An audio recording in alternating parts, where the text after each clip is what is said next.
కార్తీక పురాణం 7వ అధ్యాయం శివకేశవ అర్చన విధులు. వశిష్ఠుల వారు జనకునికి కింకను ఇటుల బోధించిరి. రాజా, కార్తీక మాసం గురించి దాని మహాత్మ్యం గురించి ఎంత విననో తనివి తీరదు. ఈ మాసంలో మహావిష్ణువుని సహస్ర కమలాలతో పూజించిన వారు ఇంట లక్ష్మీదేవి స్థిరవాసము నుండెను. తులసీ దళాలతో కానీ బిల్వపత్రాలతో కానీ సహస్రనామ పూజ చేసిన వారికి జన్మరాహిత్యము కలుగును. కార్తీక మాసమందు ఉసిరి చెట్టు క్రింద సాలగ్రామ ముంచి భక్తితో పూజించిన ఎడల వారికి కలుగు మోక్షం ఇంతింత కాదు. అటులనే బ్రాహ్మణులకు కూడా ఉసిరి చెట్టు క్రింద భోజనము పెట్టి తాను తినిన సర్వ పాపములు పోవును. ఈ విధముగా కార్తీక స్నానములు దీపారాధన చేయలేని వారు ఉదయం సాయంకాలం ఏ గుడికైనను వెళ్ళి భక్తితో సాష్టాంగ నమస్కారమునైనా చేసిన ఎడల వారి పాపములు నశించును.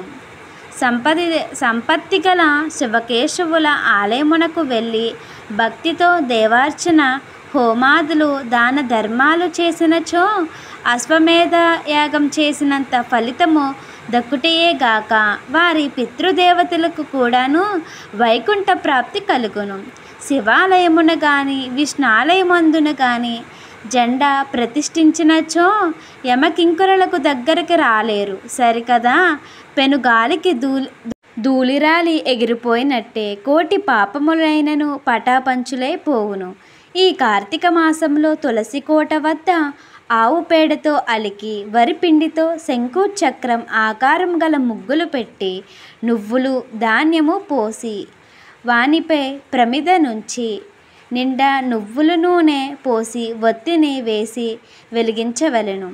ఈ దీపము రాత్రింబవళ్ళు అరకుండా ఉండవలెను. దీనినే నందదీపము అందరు. ఈ విధముగా చేసి నైవేద్యమిడి కార్తీక పురాణము చదువుచుండిన ఎడల హరిహరాదులు సంతసించి కైవల్య మొసగెందరు. అటులనే కార్తీక మాసంలో ఈశ్వరుని జిల్లేడు పూలతో వారికి ఆయుష్ వృద్ధి కలుగును. సాలగ్రామములకు ప్రతినిత్యము గంధము పట్టించి తులసి దళాలతో పూజించవలెను. ఏ మనుజుడు ధనము బలము కలిగయు కార్తీక మాసమందు పూజాదులు సలపడే ఆ మానవుడు మరు జన్మలో శూలకమై తిండి దొరకక ఇంటింటా పడి తిరిగి కర్రలతో దెబ్బలు తింటూ నీచ స్థితిలో చచ్చును. కావున కార్తీక మాసం 9 రోజులు పూజలు చేయలేని వారు ఒక్క సోమవారమైనా చేసి శివకేశవులు పూజించినను మాస ఫలము కలుగును. కనుక ఓ రాజా, నీవు కూడా ఈ వ్రతమాచరించి తరింపుము అని చెప్పును. నవశివాభ్యం నవ యవ్వనాభ్యం పరస్పరాక్షిష్ట పునర్ధరాభ్యం నాగేంద్ర కన్య వృషకేతనాభ్యం నమో నమ శంకర పార్వతీభ్యం.